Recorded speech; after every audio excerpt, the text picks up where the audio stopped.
Hey everybody, how we doing out there?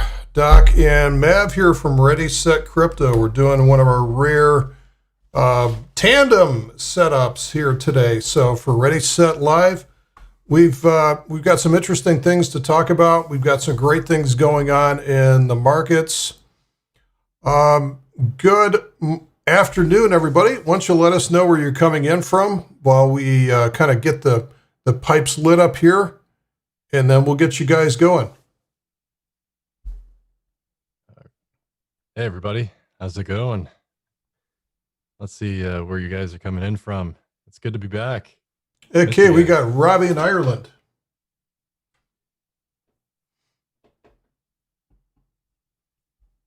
Chicago. We got Chicago, we got Montreal, we got Long Beach. What a beautiful place. Dublin, Ireland. Are you taking questions?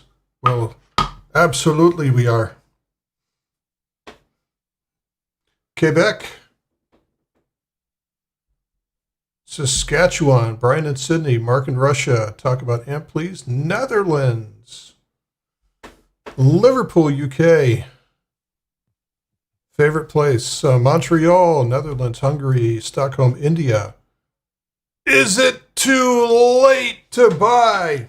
Madrid.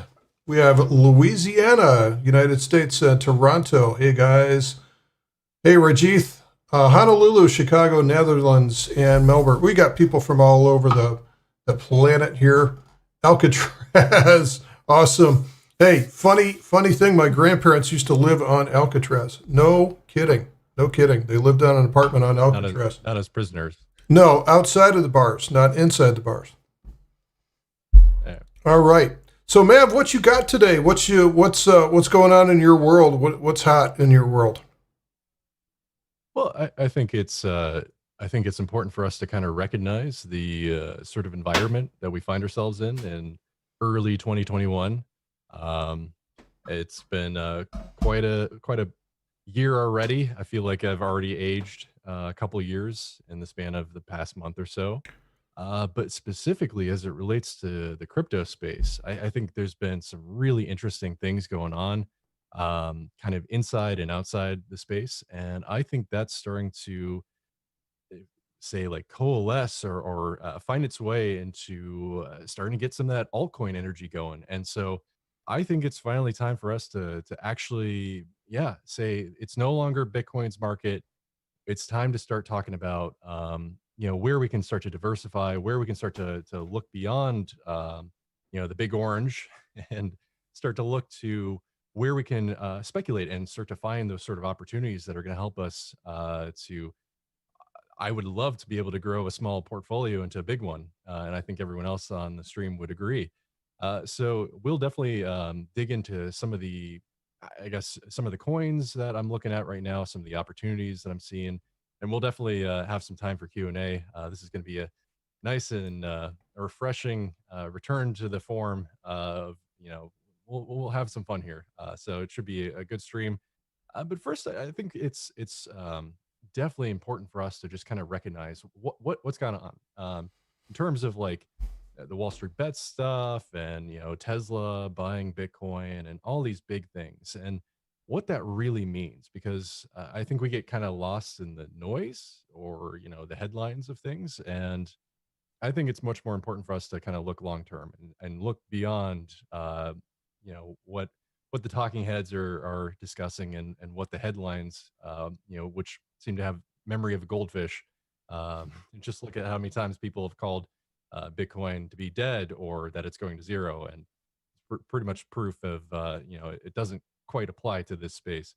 But I think it is important for us to look beyond the space and look to the stock market, for example, or look to companies like Tesla and see what they're doing, see how they're responding to what Bitcoin's doing, what actions they're taking in response to what's going on in the stock market, et cetera. So I think for one, we definitely saw, and let us know in the chat if you guys are GameStop supporters or still holding on with those diamond hands maybe. But if you participated in that, I think firsthand the frustrations of not being able to are, just it felt rigged. It felt like the game is against you if you're being told what to do with the shares you apparently don't fully own. And I think that's we saw that sort of manifest in the frustrations or the move towards Dogecoin, and for one, but it definitely, I think we're starting to look beyond Doge and starting to look to the broader crypto space, which is, I think, good. I think long term, that's what we want to see. We want to see some actual, utility more than just the memes. But it's cool to see that people, were sort of locked out of Robinhood, locked out of doing what they wanted to do with their GameStop shares or AMC shares, and they saw that as the opportunity or the reason to start looking to decentralized space, the decentralized markets, and they never shut down. They never. No one's going to tell you what you can and can't do with your crypto, except maybe Coinbase when they go down for maintenance. And it's important for us to continue to get behind that mantra, that mission, because I think that's just going to be more and more important, especially as you got guys like the central banks of the world. The more that they print money, the more that Bitcoin has value. So it's a great time to be in this space, and it's a great time to be championing the tenets and what we're all about here in blockchain. So take a quick break here and make sure I'm not getting too long-winded here, but yeah. I missed you guys in these long tirades I have. Just a couple of things. I'm reading the mail here as it's going by, and a lot of people are mentioning like, hey, this is great. I'm glad that crypto is running again. I'd like to make up what I lost back in 2018. But if you look at what's been happening, look at what happened with GameStop and AMC a couple of weeks ago. Look at what's happened with crypto 3 years ago. There's kind of a common theme that we see here. And the problem is you can't do this social investing thing. You can't wait until everything just feels good and harmonious and try to go in with all your friends and stuff like that, because normally when everybody sees the same thing, that's the top. And we find this out again and again. There's a whole brand new set of investors that are coming on board, learning the same lessons that I learned umpteen years ago, and I'm trying to pass along to you guys. I'm not going to necessarily tell you guys what you want to hear, right? So I'm not going to sit out there and play Superman and start pumping stuff and buy this, buy that. No, I'm going to tell you guys what you need to hear to stay alive in this market, to get a strong hand position when it comes to that. So Mav is going to have some comments today. He's going to kind of walk you through what he sees as far as the opportunities in the crypto space. And then once we circle back near the end of today's session, what I'll do is kind of the same thing that I've been doing the last few weeks, which is to show you how to get edge in this market, how to look at things from a different perspective. So like if you didn't get in, if you're still sitting on the sideline, and if you're not in this market yet, what can you do to get on board without giving up all your edge, without buying in at the highs and just aping in, which is, as I hope you guys know, the wrong thing to do at this point. So we'll do that at the end of today's session. But for now, I'm going to give Mav the floor and let him do his magic. Yeah, so I think where we are right now, and definitely in the past week or so, I think what has really helped be the catalyst in terms of how I see the markets and what I'm trying to look at from a fundamental perspective is when you see big companies like Tesla, putting 1.5 billion with a B in Bitcoin, and you start to see some of the on ramps being built, and you start to see some of the fundamental reasons why someone would be looking at Bitcoin or the crypto space. And we start to see more and more of these bridges being built, more and more of these infrastructure plays being built. And so I think we are in such a different space than we were 3 years ago, just in terms of the substance and in terms of the hype and in terms of the overall, endogenous, exogenous, inside, outside sort of narrative. What defines Bitcoin and crypto in 2021, I think, is very different than what we had back in 2017, and I think it's much more exciting this time around. But it's also it's very different in terms of the emotions at play. I don't know about you guys, but I was sort of celebrating when Bitcoin hit 20K. That was the momentous occasion. We finally got over that hump, and then we hit 30K, and then we hit 40K, and we're basically knocking on the door of 50K right now. And I don't know about you guys, but I didn't really get the same sort of emotional response after that. Or they're great, so wonderful that Bitcoin is hitting these big price targets. So great that it's basically proved the haters wrong and doubled in the span of less than a month. This is awesome. This is exactly what we wanted, and yet it just feels so not quite what we were hoping for in some ways. And I think the reason for that is we hit a goal, and suddenly we're not sure what to do. For so long, it's been about Bitcoin to 20K. It's been about Bitcoin ETF and backed and all these just weird milestones that really don't define Bitcoin or the space. The price is arbitrary as far as I'm concerned. The price is the least interesting thing as far as I'm concerned. What is so much more important is the story, the narrative, what's going on that is pushing people into Bitcoin to push it to 20K or 30K or 40K. What is going on that is pushing companies like Tesla to invest billions of dollars into Bitcoin, or MicroStrategy, or for Visa and PayPal to start building on-ramps when they've been so hands-off of this space for so long?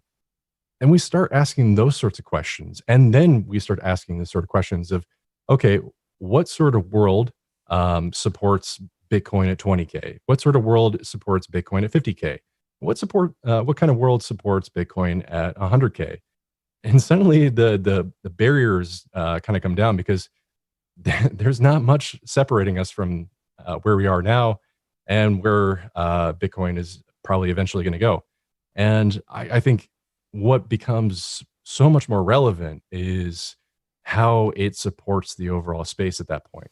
Now that Bitcoin has carried the flag, it's time for the overall crypto market to start to manifest itself. And I think just reading the chat here, it's pretty clear you guys are kind of amped up as I am. It's great to see. This is the sort of environment we want to see for the longevity of the space. We want to see innovative, just feeling and energy and the sort of passion we saw on display back in 2017. If a bit misguided, there's definitely going to be scams. There are definitely going to be bad places to put your money. Definitely still have to watch out for just as many landmines, if not more, this time around. But we have the hindsight, the experience to draw from, and do we still have the opportunities like BitConnect and things like that this time around? I mean, is the market a little bit more seasoned than hearing Carlos Matos? Hey. Yeah, I think that's the sort of question that we're starting to ask in 2021, and that's awesome. That's exactly what we want to see. We want people to start waking up and saying, hey, I think it was pretty shady of Robinhood to shut down trading like that. And I think it was pretty shady, the sort of rules that they have in play for hedge funds and all this just cheap fiat money getting thrown all over the place, and valuations and fundamentals out the door. Nothing makes sense in the stock market right now, at least from a fundamental perspective. Which is funny, because we're having sort of the opposite be true here in the crypto space, because we're dealing with deflationary assets, because we're dealing with, a brand new asset class that is still trying to define itself or be defined by the larger markets. We are all about the fundamentals. We are all about, what is the value that this space can bring. And it's so funny for the big narratives, or the big media companies, they will in the same breath sort of say, wow, I don't understand why this Bitcoin thing is going up. I don't understand what's going on with these crazy crypto projects and stuff. and then they'll turn around and say, "Oh, well, we just saw, the S&P hit an all-time high, and maybe it reported some earnings, but it's going up, even though the company lost a bunch of profits or something like that." There is no connection right now in terms of the stock market to the sort of fundamentals that at least used to drive it. It's become just this meme stock world out there, and we have definitely seen that on display over the last couple of weeks. So I think it's where we're going to see the energy, where we're going to see the crypto markets go, is around sort of the same story we were telling back in 2017. We are looking for defined value. We are looking for disruption. We want things that are faster, cheaper, and more secure in multiple different areas. We want money that instantly transacts and does it for a tiny fee. We want the ability to have TPS, measured with 7 zeros, and we want there to be just so much value that this space is providing that there's no question of why it deserves to be have a seat at the table, why it deserves to be treated with the same sort of legitimacy that stocks get, that gold gets. We want a seat at the table. We want our voice to be heard because we believe that this technology is not just a fad. It's not just some sort of interesting project that's going to go away sometime soon. This has permanence, and in 2021, I think it has extreme relevance too. So that all being said, I think it's important for us to start looking for opportunities. Segue into where is the market? Where is the crypto market in 2021? Where is the crypto industry in 2021? What is important? And I think this is where we get into a little bit of Shill City. Those who were in 2017, same old song and dance. It's all about sort of the passions and display of why my coin is better than your coin, et cetera, et cetera. What I tried to get people to question, or at least think about back in 2017, and I still do today, is to look at the bigger picture and to look at the broader sectors of things. And so, back then we talked about sort of the different sectors of crypto, supply chain blockchain, or these are payment cryptos, or these are smart contract platforms. And it was pretty easy to sort of divvy projects up into that pie.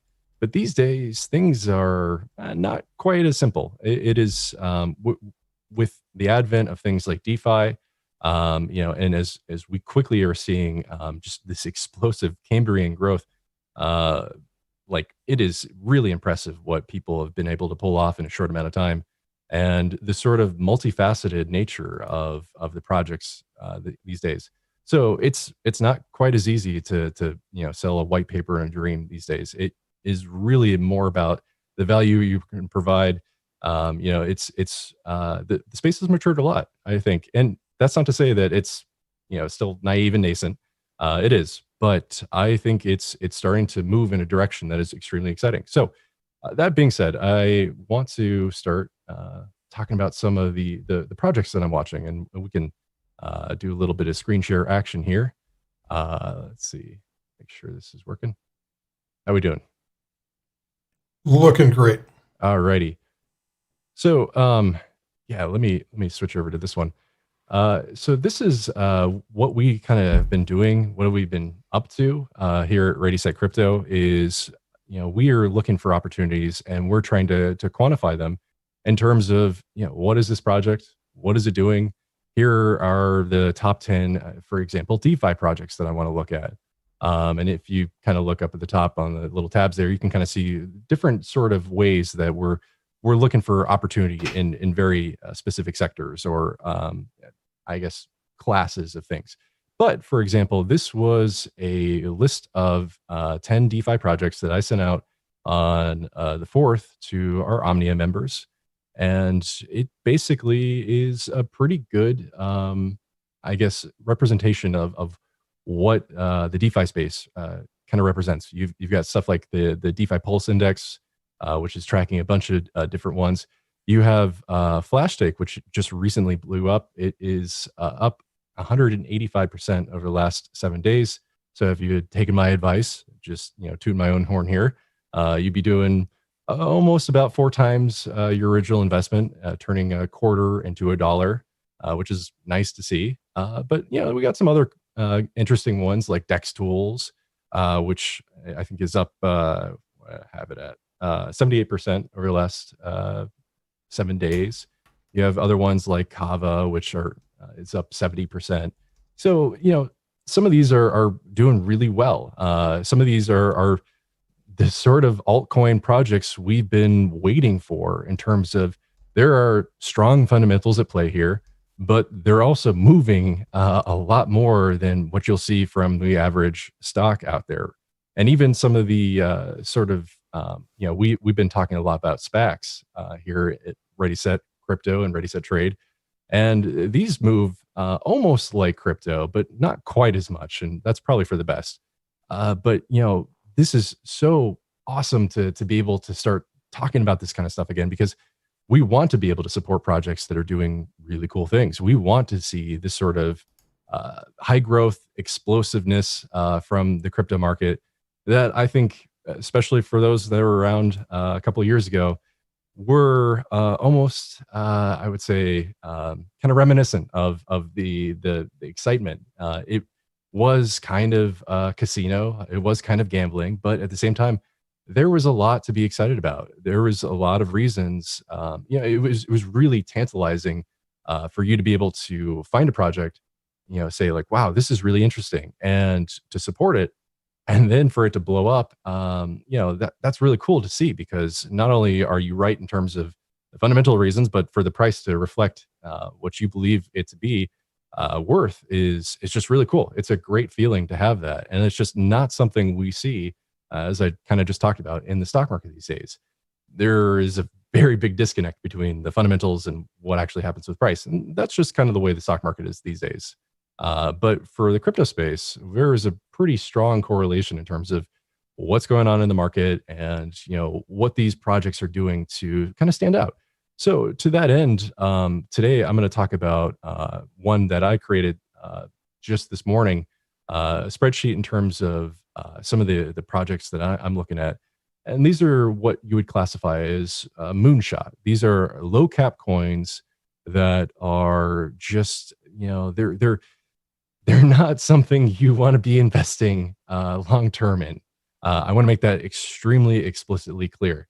These are not what you put your 401k or this sort of long term capital into, because they are essentially gambling. They are essentially the sort of coins, the sort of projects that, yes, they have potential. Yeah, maybe they can hit a home run, but the majority of them will not. And you just need to accept that as fact.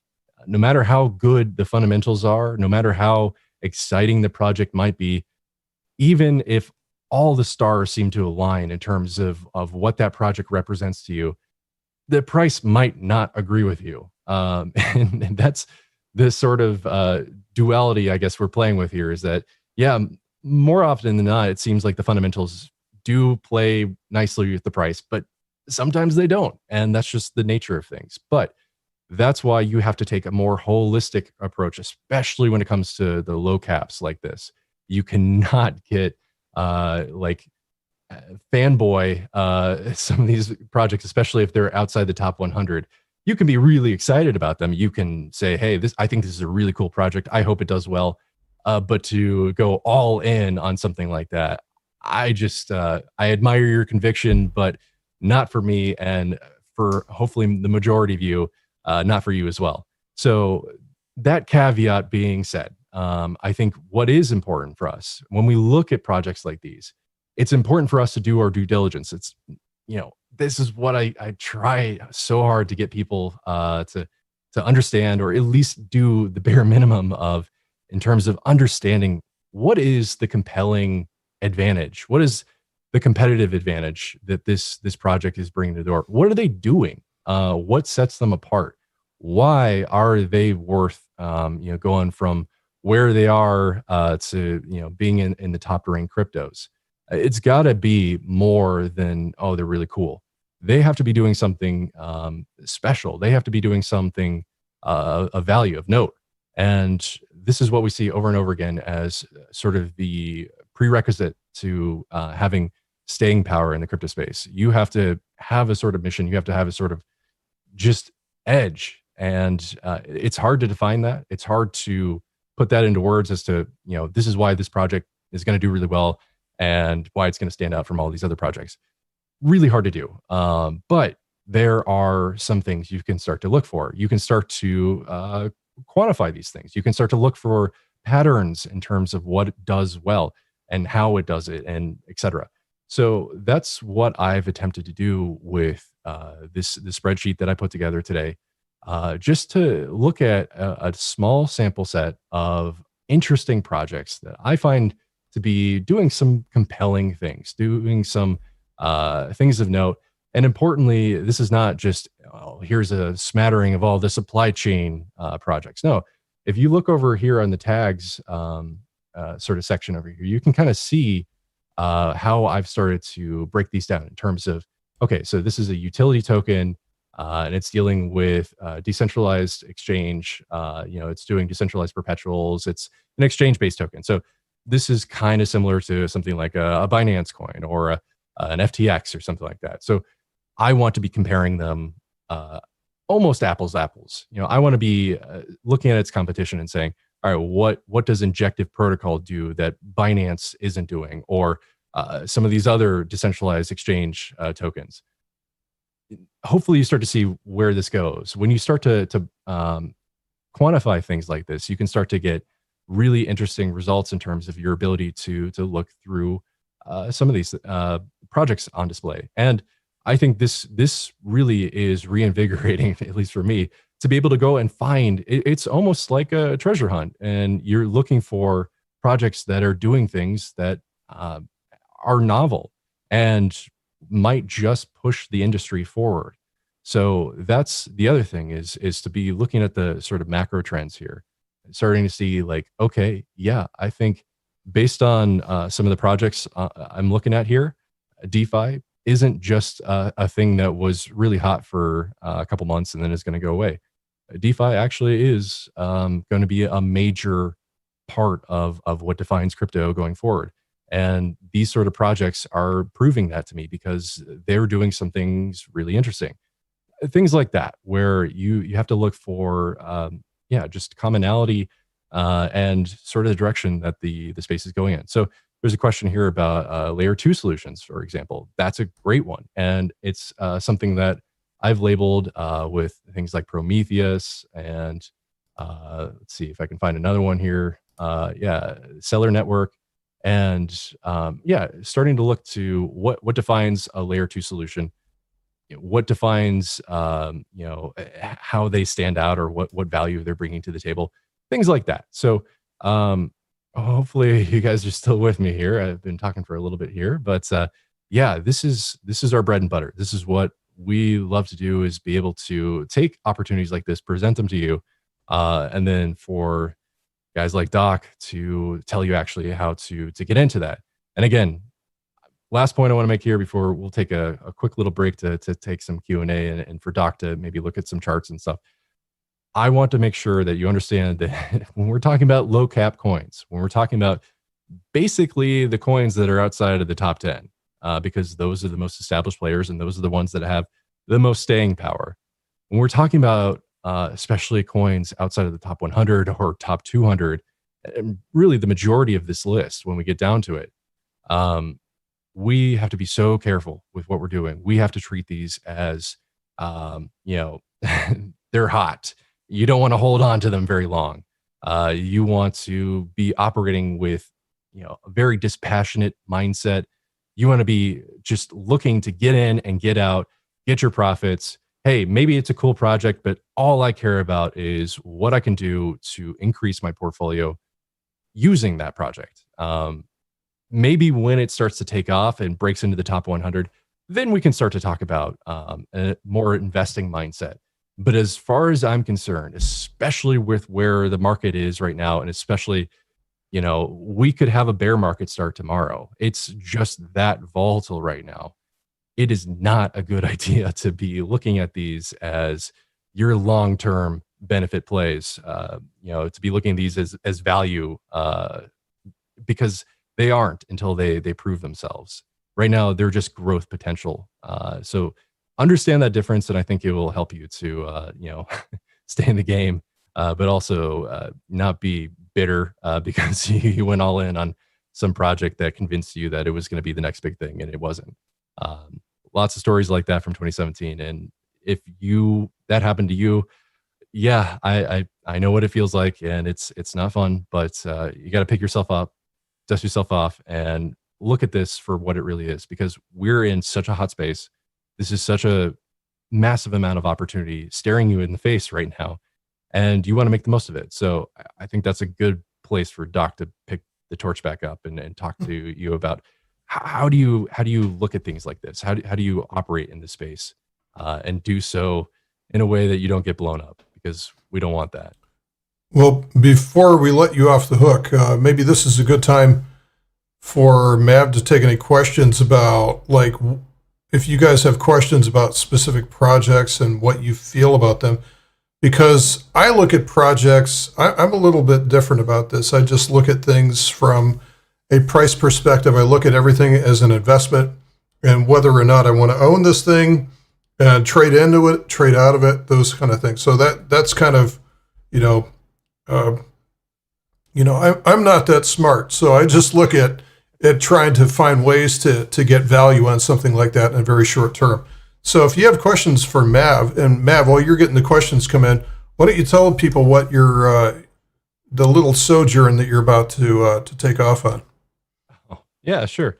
We'll get a little personal here for a sec, I hope you guys are doing well in terms of your ability to stay engaged and to get out as much as possible, or at least find some way to get out of the house, because I'm sure we can all relate to that. So my way of doing that is to go out in the woods and just be part of nature for a little bit. If anyone's into ultralight backpacking, that's what I do. I'm doing a through hike this weekend, 4 days, a little sojourn, disconnect, get away from the noise. I think it's important for your mental health, to be honest, especially in this day and age. So yeah, highly recommend if you have the ability to do so. Find a way that isn't sitting in front of a computer screen to just disconnect and get out there. So anyways, some great questions coming in, and loving the chat today. I think you guys are being very respectful and civil, so that's awesome. Love to see that. I can't stand the altcoin circus tribalism that we used to go through. That it doesn't serve anyone. I'm actually looking for a little bit more smack myself, so it does. All right. Healthy balance. Yeah, a little bit of salt never hurt anybody. One of the ones I'm seeing quite often is Origin Trail, or TRAC. Very interesting project. It is, I'm pretty sure I was the original shill, at least on YouTube.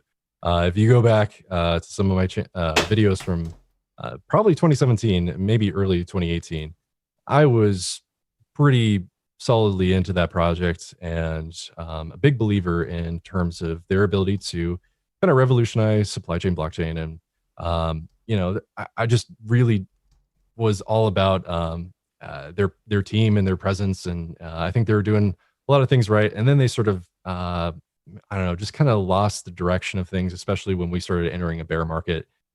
So yeah, it just kind of was feeling like, oh, this is going to be a radio silent project. Maybe not a scam, but I don't know if they can pull this one off. So I kind of just put that one to the side and kind of forgot about it. And so it's so cool to see that they're back, basically, and they're doing really well.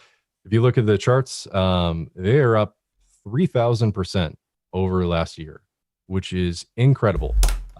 Something to the effect of a couple 100% over the last month. And maybe that's not a 50 times banger like we're looking for in this video, but I think it comes pretty close. What is mental? 30 times there. Oh, well, we'll have to settle for that. So that being said, don't buy things just because they're going up. I think Doc can tell you that until you're blue in the face. But that being said, as well, Origin Trail still has a lot of room to grow, and yeah, based on what I'm seeing, I really like what they're doing. I think they're back with a mission and a vision, so it's really cool to see that. I'm really I love to see that there's projects that have stuck it through, didn't give up, didn't walk away, and yeah, they're meeting their objectives. It's rare to see, unfortunately, in this space. A lot of guys will just kind of take the money and run, or find that it's just too hard to maintain it. So I love to see projects and teams that just are really about meeting what they set out to do. So yeah, I really do like Origin Trail. I don't know what else I can really say there without going into much more detail. Anyways, um, let's see some of the other ones. Yeah, so one thing I should say is, like, I was talking earlier about that top 10 list I posted a week ago. And if you were to just take an index of those top 10, by an equal percentage of all of those, you would have ended up with about a 45% gain over the last 7 days, which is phenomenal. You would be, just happy as could be if you got that in the stock market, especially over the course of a week. But that being said, if you had done the same thing with Bitcoin, you just put it all into Bitcoin, you got a 27% return. Let's see, Ethereum, which just hit an all-time high, I think it was something like a 16% return. Doge was 129% over the last week. So uh, that being said, or I guess the point I'm trying to make here is, I can look like the smartest guy in the room, but at the end of the day, you have to judge me by, what I present to you in the holistic sense. My call on Flash Take, which again got 185% return, it was one of the best ones over the last week to be in. But some of those ones on that list didn't, only did about 10%, and that's just kind of the market. So that's all. I guess to support the point of everyone's a genius in a bull market. Everyone seems like they know what they're talking about. Everyone seems like they're just picking winners left and right. But it's not hard to be right in a bull market. You can throw darts at boards and end up more right than wrong. So that you just have to be careful with who you're listening to, and just try to understand where they're coming from, or what sort of bias they're operating by. Hopefully, if you're watching right now, I appreciate the trust, because I try to reciprocate with candor, and try to be truthful and honest with you guys, because from the start, we've never taken a single advertising dollar on this channel. We've tried to run things, clean ship as possible, because your trust in what we're talking about, your trust of our opinions on these matters, which get very complicated, that means more to me than the possible money that someone could pay me to shill a certain coin. So yeah, I guess that's a nice aside to say thank you for watching, but also make sure that that is something you look for, especially if this bull market starts to get really crazy. Make sure you're at least asking the sort of questions of, okay, why is this person saying this? Where are they coming from? What is their bias in this? All right, so moving back into talking about the casino we got here, and some of the other ones. Let's talk about Neo. Is cool to see. It's great to see some of these smart contract platforms like Neo, like Cardano, Ethereum, obviously. Polkadot has obviously been a standout winner. So this is what I was saying a couple of years ago, was we want to make sure that we're at least invested in some of these smart contract platforms, because some of them are going to challenge Ethereum's throne. Some of them are going to give Ethereum a run for its money. And I don't believe that Ethereum is going to be the end all be all of smart contract platforms and eventually what became DeFi and things like that. We want to be supporting those things and understanding where they're coming from, or at least what is their competitive advantage, to go back to what I was talking about earlier. But at this point, the game is basically run. The race is basically over, as far as I'm concerned, in terms of layer one smart contract platform solutions. It's Ethereum and some other players, and they're doing really interesting things. But at this point, I'm more concerned about what layer 2 is doing. I'm more concerned about what DeFi is doing. I'm more concerned about what, what is the sort of bridge that's being built with the legacy financial space? How are we getting institutional money into the space, and what form is it taking, and things like that. We want to be asking the sort of questions that are hopefully going to put us right in line with where things are going. One thing I have been paying attention to recently is the advent of tokenized stocks. If you were pissed off by what Robinhood did to your GameStop or AMC, or that sort of clear breach of trust, well, tokenized stocks will let you actually own the stock instead of having someone tell you, you have to sell this now. And I hope you understand why that's so important. You're able to trade those tokenized stocks immediately for other tokenized stocks. You're able to trade them 24/7. You don't have to cash out into fiat to do so. It just presents so many possible superior advantages over sort of the legacy way of doing things today. It's sort of like comparing a paper process, exchanging money with paper notes versus the digital way we do things. Same sort of deal here. We're looking for faster, cheaper, more secure in terms of disruption. So yeah, it's very exciting to see some of the things that are going on right now. And I think this is the right time to be in the space and looking for what it's doing. So anyways, tangent aside, what else we got here?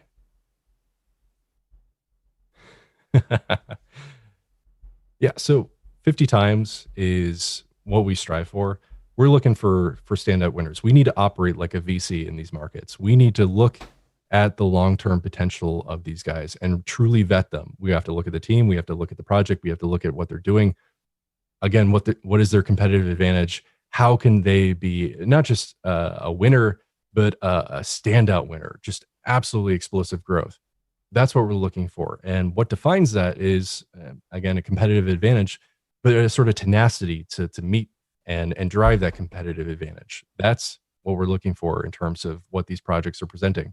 We want to see vision. We want to see grit, and we want to see the ability to get knocked down and get back up again.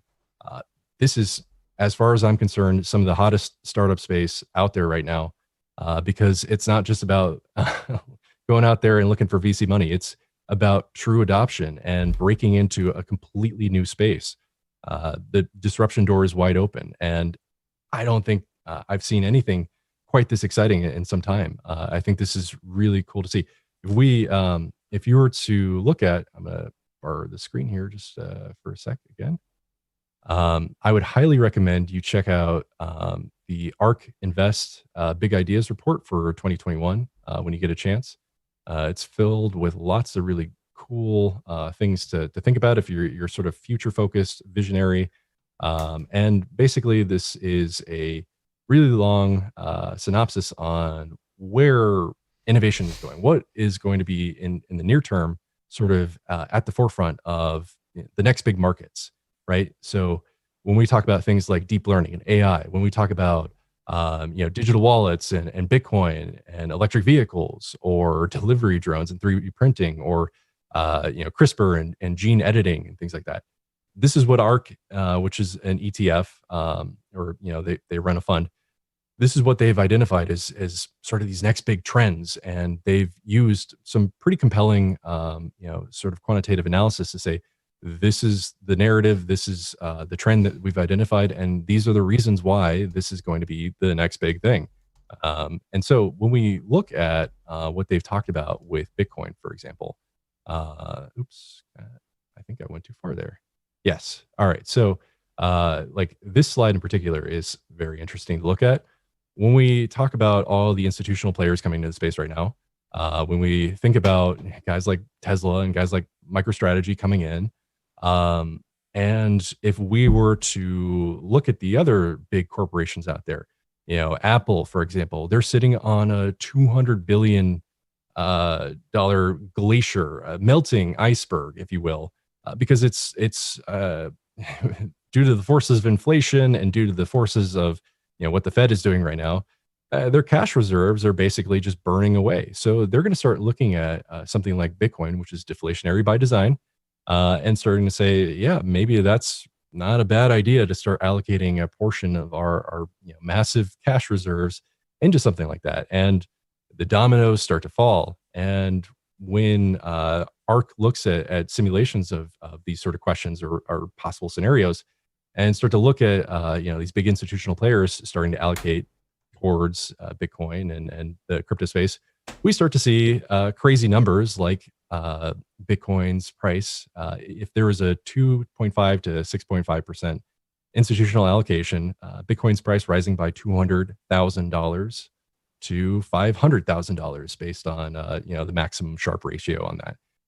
That's insane. I don't know if we're ready to process that number in relation to Bitcoin, but it's really I think when we step back and look at the overall space right now and what's going on, that has to be sort of the baseline of our thinking.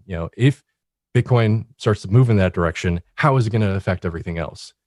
When you start to ask those sort of questions and how the rising tide lifts all boats in this matter, it starts to get really interesting, really exciting, really quick.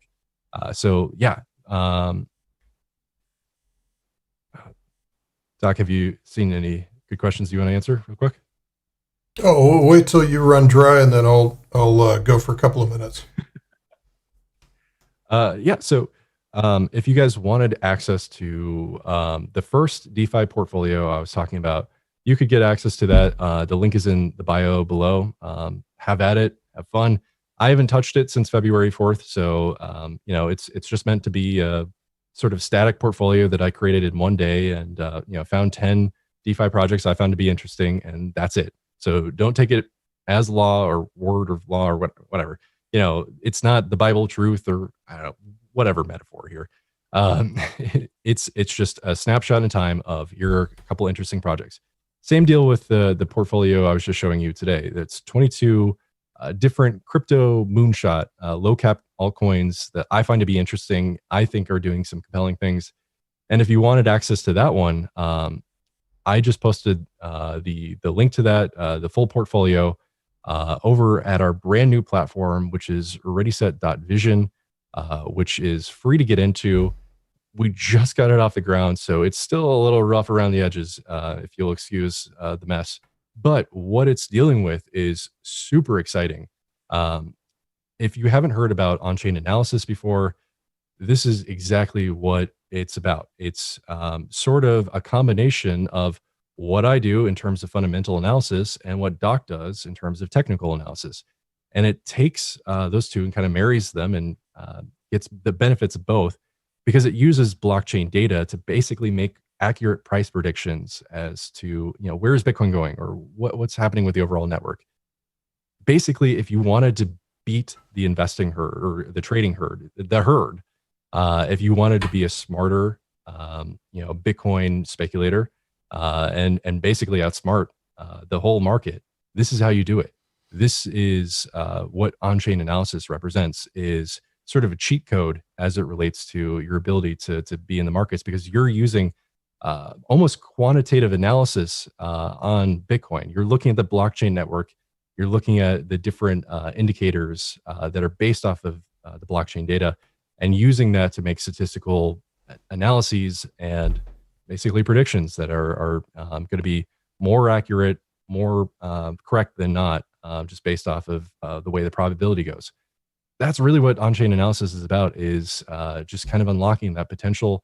It's a brand new, very exciting field, and there's really not much out there in terms of material. We're literally writing the book on this. And so another team member here at ReadySetCrypto is Checkmate. He's a great guy, and he helped put together a masterclass on this topic, as well as the analytics dashboard, which is also linked below, which you can access for free. It's got a ton of indicators on there. It's really awesome. It's a great resource. It's very complicated, but if you wanted to learn how to read that data, how to look at those charts and say, okay, this is what it's telling me, that's why we set up the masterclass. That's why we set up ReadySet.vision. It's basically going to be the on-chain analysis arm of what ReadySetCrypto is. So very exciting stuff. We're really excited to bring it to you. So definitely check it out. Again, it's free. No dollar signs to entry here. We just want to give you the best tools and resources to help you make the most out of this year, and just basically take advantage of where we think things are going. I think it's going to be a hot year, so it's not too late to start making those sorts of moves. Anyways, what else we got? Yeah, so Glassnode is someone we're definitely take some pointers from, and we can definitely recommend that they're another one to check out in terms of on-chain analysis. So you'll be seeing a little bit overlap in terms of what we do and what they do, but we're basically just trying to push the space forward because we believe this is a legitimate way to do so, and a way that I think is really cool. When you break down the data and can make accurate predictions on this, you start to unlock a lot of potential in terms of your profits and things like that. So anyways, guys, what else we got? Merlin. I've not heard of Marlin Protocol, but if it's a first layer project, that's kind of cool. Do you have any information on what it is they're doing, or like, are they doing a different consensus algorithm or something like that?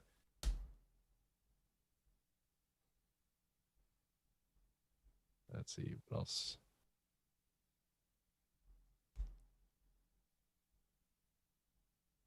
All right, Doc, what else you got? Well, let me do a 5-minute brute force session here. What do you think?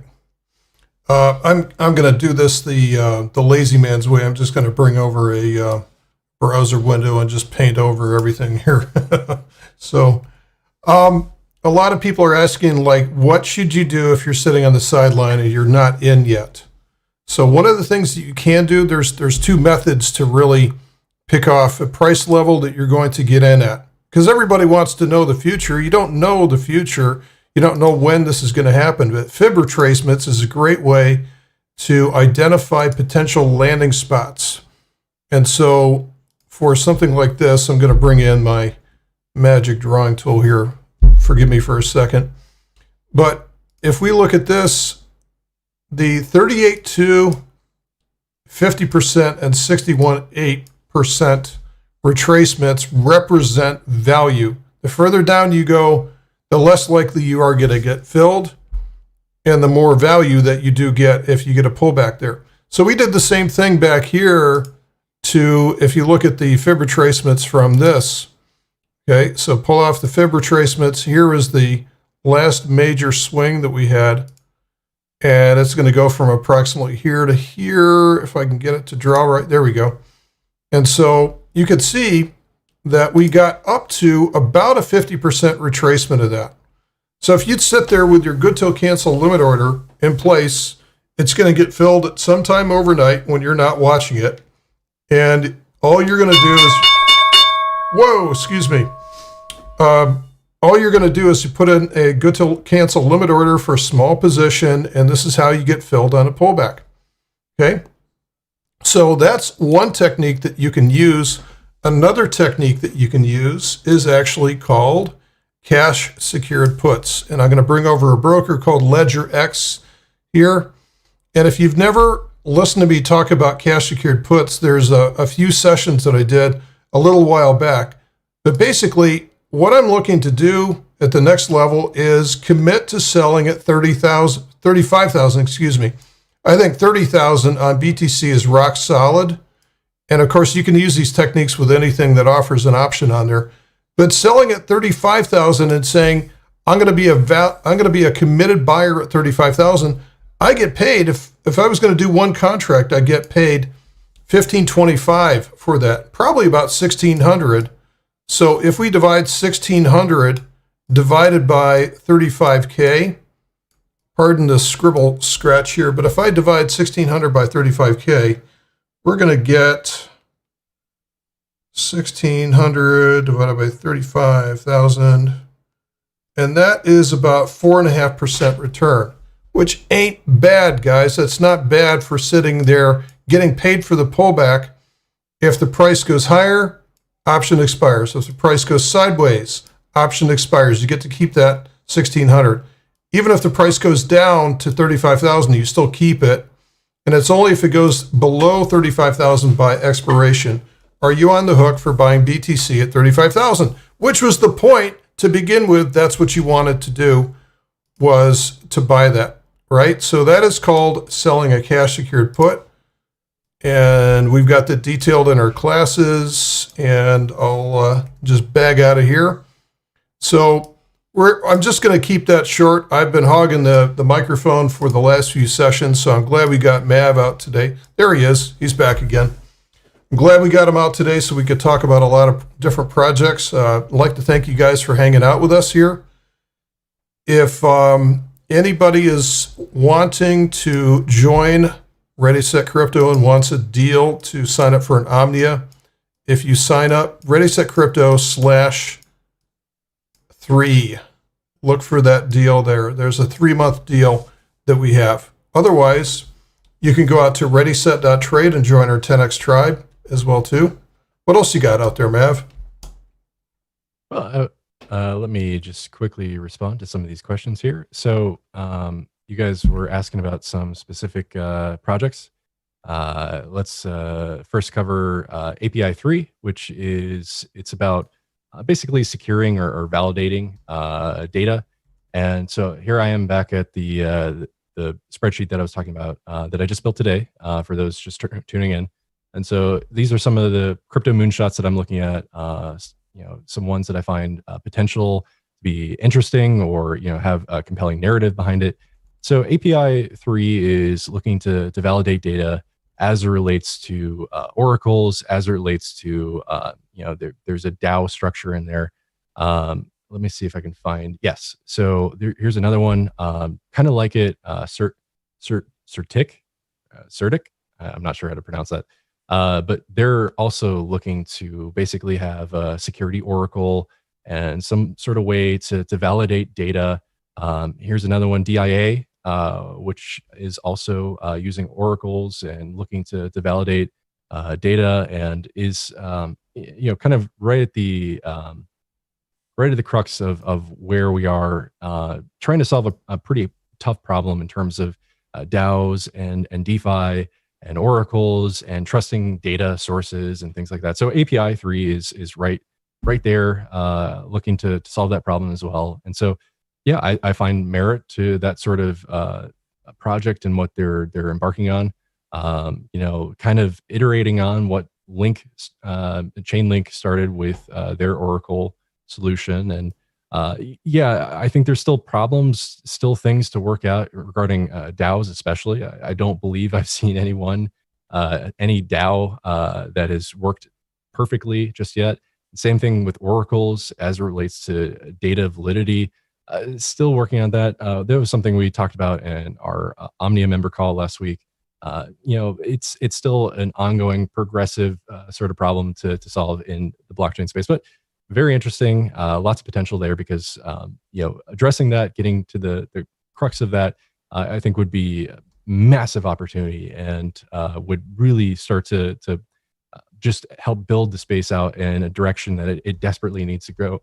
So yeah, I think it's very interesting. I'll definitely be checking out API 3. Thanks for linking that one. Another one that I saw was Cash, which is a cloud. I believe it's cloud computing or decentralized compute network sort of project. And so there's a couple ones here in my spreadsheet that are also doing something similar. One being Kudos, and where was the other one?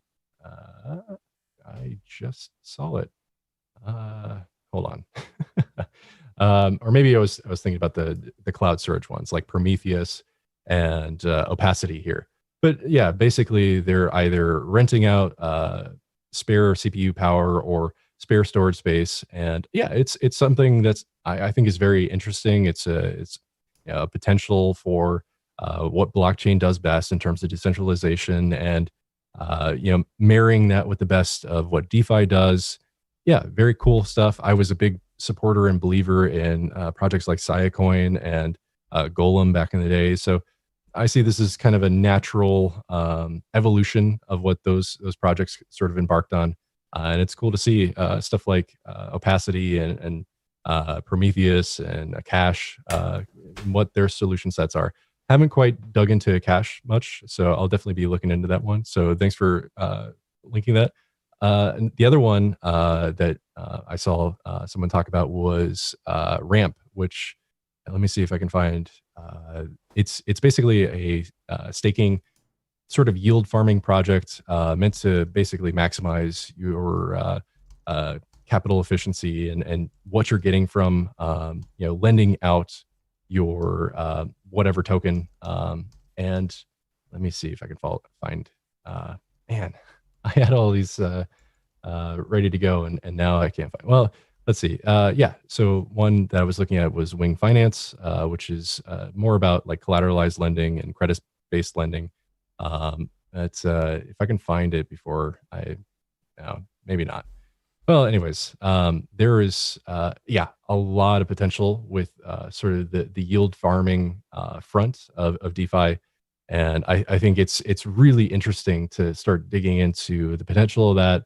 And obviously, last summer we saw a massive amount of noise around yield farming and just absolutely insane returns on an investment with yield farming. So, yeah, for there to be projects that speak to the efficiencies of that or help, I guess, make that more efficient.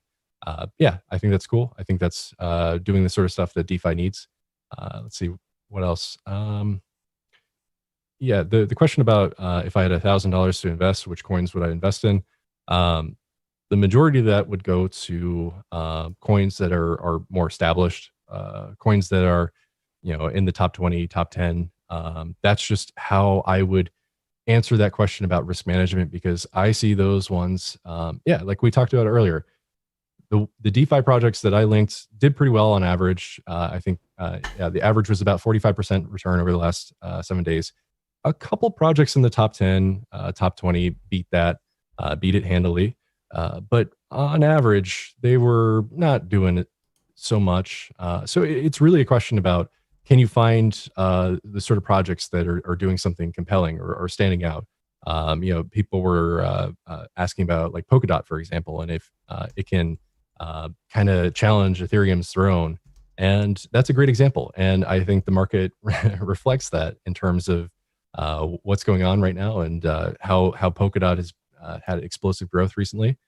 So things like that, I think, is what I'd look for. I'd only allocate a small portion of that $1,000 portfolio to projects like these, simply because, as I talked about much earlier in this call, we want to make sure we're using that as risk capital. That we're going to be very active in our management of those positions rather than just firing and forgetting, because we want to make sure that we're making that as effective as possible. That we're not just this sunk cost fallacy and, oh well, maybe my bag will come back. No, don't do that.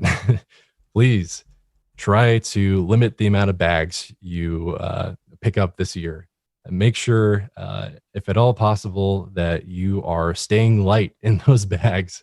And I think you'll have a much better time. So let's see what else. I'll take a couple more questions here, and then I think it's time to wrap this one up. So lots of questions about MetaMask and fees and stuff like that. That's not a question I've kind of addressed for a long time, because it's just kind of one of those things that is sort of the nature of where we are in this day and age. A couple of years ago, it was all about Bitcoin's high fees, and now it's all about Ethereum's high fees. So I definitely get where you're coming from on ridiculous gas fees using MetaMask. I don't know, to be honest. I'm sure there's some Medium post out there that'll tell you how to circumvent that or use some clever solution to minimize that, or just don't transact with Ethereum. I don't know. There's definitely ways to get around it, but yeah, it's if you can just limit those transactions on those large projects that have high gas fees like that. Sorry, and you guys, the Reef guys, have just been pounding me, so I'm gonna do like a 2-second Google foo here, because I think I recognize it from a couple of years ago, but I'm not sure. Refinance. All right, here, maybe I should share the screen so you guys can see what I'm looking at. Yeah, so they're in the business of DeFi, and okay, so I see. They're kind of a connector project, if you will, kind of a looking to utilize sort of the inefficiencies that we are just talking about with the gas fees, and connecting the sorts of like smart contract platforms like Ethereum to those sorts of projects like Kyber or AirSwap, or a lot of the standout sort of big players in the DeFi space that are being the movers and shakers right now. And yeah, I'm not so good at doing this on the fly fundamental stuff. I like to dig into the white paper and do what I can to really understand this project. But I mean, for them to be right at the center of the storm in terms of they're being built off of Polkadot, and they're in DeFi and they're connecting DeFi projects. That's cool. That's why I talked about in the portfolio last week with the top 10 DeFi projects. I talked about Dex tools because it's doing a lot to connect DeFi projects. And there's a couple ones in this portfolio from today that are also kind of doing the same sort of thing, that are also making DeFi more efficient, which is, someone else commented that that is DeFi is really clunky right now, which is a great way to put it. But it definitely has the potential. I think that's what we're seeing over and over again, is that it has staying power through its ability to be adaptable and really challenge the status quo as it relates to the legacy finance space. So yeah, sorry, that was a pretty poor fundamental analysis reading of Reef on that one. I'll definitely check it out. I think that's there any projects that is helping push the DeFi space forward, helping to get the sort of adoption we want to see out of it. Hey, that's cool. So yeah, I love to see this sort of energy, and I appreciate you guys the passion you're putting on here, because it's fun to hang out with a bunch of people that are all doing the same thing you're doing in terms of we're taking a bet. We're in sort of a really hot space that it does require a certain degree of conviction, but I think as it's been shown over the past year, especially the last couple of years, if you stick with it, if you don't let the sort of people like Jamie Dimon and Warren Buffett dictate how you feel about something, if you make your own sort of research opinions on things, I think you're going to have a better time. And that's not just talking about crypto. I think that's in general. But yeah, I think where we are right now is we are at the crux, the crossroads of potential, promised ability for us to make some breakthroughs, do some really cool things. Like I talked about tokenized stocks. We're doing lots of really interesting things in the DeFi space. I think someone was asking about pref logic. I think tokenized securities are private assets represented on the blockchain. And that's a perfect place for blockchain to be right now. But pref logic is sort of pivoted to being all about small businesses and helping them get the sort of capital they need to be operating in 2021 with the drawdown and consumer activity. That's an awesome mission. That's exactly what DeFi and crypto and blockchain should represent. It should be fighting for the little guy. It should be giving the people that have traditionally been held back or left behind by the legacy financial system the sort of tools and resources and power they need to excel and be a part of the modern financial system. So that is exactly what we want to see, and I think it's just so cool to be a part of it. So guys, I appreciate your time. I appreciate you being a supporter of this community, this channel, our mission, which is all about bringing high quality education and transparency to the space. So often people just want to tell you their biased opinion, want to just shill you on nothing more than their ability to just get hyped about something or get paid. And that's not what we do here. We're all about making sure that you have the best objective reasoning, the best tools and resources to be able to navigate a very confusing space that is constantly growing, constantly evolving. And that's precisely what we stand for. So we are ReadySetCrypto. It's all about sort of looking beyond the noise and looking for the big trends. We were some of the first to talk about DeFi. We were some of the first to talk about security tokens. We were some of the first to talk about some of these other big trends that have transpired over the last year. it's kind of scary. If you go back and listen to some of our calls and some of our videos from a couple of years ago, you know, you don't want to be this right this often, at least looking back over the last year. But, you know, that's beside the point to say, we are looking to the future. We believe that innovation is the solution to some of the problems that we're dealing with, these big questions. And technology is sort of the way we go about it. So, yeah, it's so exciting to be a part of this. I am so appreciative of you being a watcher, a viewer of this channel, a supporter. And again, to what Doc was talking about a little bit earlier, and as I was talking about, you want to support us, if you want to get in on the latest and greatest of what we're doing, consider signing up to be an Omnia member. You get all you can eat of all our services for ReadySetCrypto, all of our classes, all our daily newsletter, our Discord, which you can join the free portion of that Discord down below. I highly recommend you do, because we're just always in there. It's a blast. Again, ReadySet.vision is our brand new service or platform, free to join. It's all about on-chain analysis, which is something you're probably going to hear a lot about in the coming days, because it's just really cool what it can do. And then Doc and I have been building ReadySet.trade, which is more about stocks, which we don't talk about as much on this channel, but there's a lot of potential options for you to make money in the stock market, even if it doesn't quite gel with the mission of crypto in this day and age. So, guys, we're so blessed to be a part of your day here, and I hope you got some entertainment, some knowledge out of today's session. But as always, we appreciate your time. And Doc, do you have any last words? Oh, no, I just appreciate everybody showing up today, and we'll keep doing this every week as long as you'll have us. So this is a great way for us to get connected with you guys and see what your questions are. And I think you can see across the board we have different views at things, but I think that's what's necessary, is to have a different view on things and not think like the rest of the crowd. We have to think differently from the rest of the crowd if you want an edge. So thanks, everybody, for showing up. Appreciate you coming by. Everybody, have a great rest see you of your week, soon. guys. Cheers. All right. Take care. Adios. Bye.